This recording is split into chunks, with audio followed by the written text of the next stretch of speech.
ഇത് വളരെ അങ്ങനെ പെട്ടെന്ന് തരണ ഒരു സാധനമല്ല. എന്നിട്ട് കൂടി നമ്മളത് വാങ്ങിച്ചു. മിനിസ്റ്ററുടെ ഇടപെടലൊക്കെ കൊണ്ടിട്ടാണ് അത് ഉണ്ടായത്. അത് ചെയ്തിട്ടുണ്ട്. അപ്പം അതായത് നമുക്ക് ഭീഷണി ഉണ്ടാക്കുന്ന കടുവയെ നമ്മൾ പിടിച്ചു കേൾക്ക്, നമുക്ക് ഭീഷണി ഉണ്ടാക്കുന്ന കടുവയെ പിടിച്ചു മാറ്റുക എന്നുള്ളതാണ് നമ്മുടെ ലക്ഷ്യം. അതിപ്പോൾ നമ്മൾ ഷൂട്ട് ചെയ്യാനായിട്ട് നിങ്ങൾ ഈ പറഞ്ഞോട്ട് ഒട്ടൊന്ന് കാട്ടിൽ കയറിയാൽ ആ കടുവ ഈ സ്ഥലത്ത് ഈ പരിസരത്തുണ്ട്. നമ്മൾ കാട്ടിൽ കയറി ദൂരെ പോയി കഴിഞ്ഞാൽ പിന്നെ ഇതിനെ കിട്ടില്ല. നമ്മൾ ഈ ക്യാമറ ട്രാപ്പിൽ അതിൻ്റെ കാൽപ്പാടൊക്കെ നോക്കിയപ്പോൾ കാടിനകത്തുള്ള ക്യാമറയിൽ പതിഞ്ഞിട്ടുണ്ട്. നമ്മൾ അതിനിപ്പോൾ ഡിസ്റ്റർബ് ചെയ്ത് കഴിഞ്ഞാൽ പിന്നെ ആ സാധനം വല്ലയിടത്തും പോയി കഴിഞ്ഞാൽ പിന്നെ നമുക്ക് ഈ കാലത്തൊന്നും കിട്ടും. വേറെ ഏതെങ്കിലും മനുഷ്യനെ ഉപദ്രവിക്കാനാണ്. അതിനാണ് ഞങ്ങൾ ഇങ്ങനെ ശ്രമിക്കുന്നത്. ഇല്ല, നിങ്ങൾക്ക് അംഗീകരിക്കാൻ പറ്റില്ലെന്ന് എനിക്കറിയാം.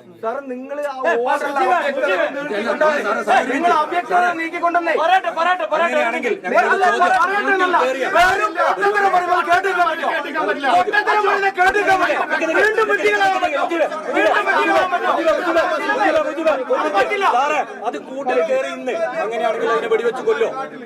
ഞങ്ങൾക്ക് അതാണ് അറിയണ്ടേ. കൊല്ലാതെ ഞങ്ങൾ ഇവിടുന്ന് വിടില്ല സാർ. അതിലിനി എന്ത് ഞങ്ങളെ കൊന്നാലും ശരി. ഞാൻ പറഞ്ഞില്ലേ, ഇത്രേ ഉള്ളൂ. നിങ്ങൾ കൂട് വെച്ചുകൊണ്ട് കാര്യമില്ല, അതിനെ കൊല്ലുക എന്നുള്ളതാണ് ഡിമാൻഡ്. അതുകൊണ്ട് കുറെ കൂട് കൊണ്ടുവച്ച് അതിനെ കൂട്ടി കയറ്റി കൊണ്ടുപോകാന്നുള്ള നിലപാട് ഞാൻ പറയട്ടെ, ആ നിലപാട് ആളുകൾ അംഗീകരിക്കുന്നില്ല. ഇത് ഒന്നല്ല, ഇത് 9 മാസമായി ജില്ലയിൽ. അതുകൊണ്ട് നിലവിൽ അതിനെ ഷൂട്ട് ചെയ്യാനുള്ള ഓർഡർ ഉള്ളതുകൊണ്ട് അതിനെ കൊല്ലുക, നരഭൂജി കടുവയാണ് ആ ഉത്തരവ്. അതിനെ ഷൂട്ട് ചെയ്യുക, അതിനെ കൊല്ലുക, അതാണ് ആളുകളുടെ നിലപാട്. അതല്ലാതെ ഒന്നും കൂടെ പറയാം DFO, നമ്മൾ ബന്ധിച്ച് പറയാം. ഇനി ഇതിനെ കൂട്ടിക്കയറ്റി ഇവിടുന്ന് കൊണ്ടുപോകാനാണെങ്കിൽ അത് നടക്കില്ല. അതിന് ജനം സമ്മതിക്കില്ല. അതനുസരിച്ചുള്ള തീരുമാനം എടുത്താൽ ആൾക്ക് പരാതിയില്ല.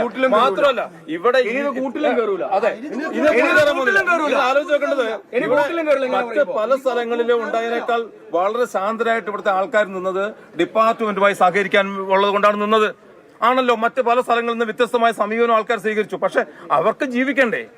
20 മീറ്റർ അടിക്കാട് വെട്ടിത്തെളിക്കണമെന്ന് കഴിഞ്ഞ മീറ്റിംഗിൽ ആവശ്യപ്പെട്ടിട്ട് ഇന്ന് വരെ സമയം എടുത്തില്ല. ഇന്നലെ ഞങ്ങൾ മിനിസ്റ്റർ യോഗത്തിൽ പറഞ്ഞു, നിങ്ങൾ 20 മീറ്റർ അടിക്കാട് വെട്ടി തെളിക്കണം, കാടും നാടുമായിട്ട് വേർതിരിക്കണം. അതിന്റെ ഒരു തീരുമാനം പറയുന്നില്ലല്ലോ. അത് ഇവിടെ ഇന്നലെ ഈ സംഭവത്തിന് ശേഷം വീണ്ടും കടുവനെ ആളുകൾ കണ്ടു. RRT സംഘം പിന്നീടാണ് എത്തിയത്. അത്തരം കാര്യങ്ങളിൽ കൃത്യമായ നിലപാട് സ്വീകരിക്കാതെ പോകാൻ പറ്റില്ല. കാരണം അല്ലെങ്കിൽ ഈ ആൾക്കാർ രാത്രി ഈ ഫോറസ്റ്റ് തോട്ടത്തിൽ നടക്കുന്ന ആളുകളാണ്. അവർക്ക് ജീവിക്കണ്ടേ? ഒരു 47 വയസ്സുള്ള പെൺകുട്ടിയാണ് മരിച്ചത്. അതിന്റെ ഗൗരവത്തോടെ ഫോറസ്റ്റ് ഡിപ്പാർട്ട്മെന്റ് കണ്ടേ പറ്റൂ. അനുവദിക്കില്ല എന്നാണ് പ്രദേശവാസികൾ പറയുന്നത്. ഉദ്യോഗസ്ഥർക്ക് അവരുടെ ജോലി എന്ന് പറയുമ്പോൾ ഈ നിമിഷം ആ കടുവയെ എങ്ങനെ പിടികൂടാം എന്നുള്ളതാണ്. അതിനുവേണ്ടി പോകാൻ പോലും സമ്മതിക്കാത്ത പ്രദേശവാസികൾ. പക്ഷെ അവരെ സംബന്ധിച്ച് അവരുടെ ജീവനും ജീവനോപാധിക്കും ഒക്കെ വലിയ ആശങ്കയായി മാറിയിരിക്കുകയാണ്. പോലീസിന് നിയമം അനുസരിച്ച് മാത്രമേ മുന്നോട്ട് പോകാൻ വേണ്ടി പറ്റുള്ളൂ. ആ ഒരു സംഘർഷമാണ് ഇപ്പോൾ അവിടെ തുറന്നുകൊണ്ടിരിക്കുന്നത്.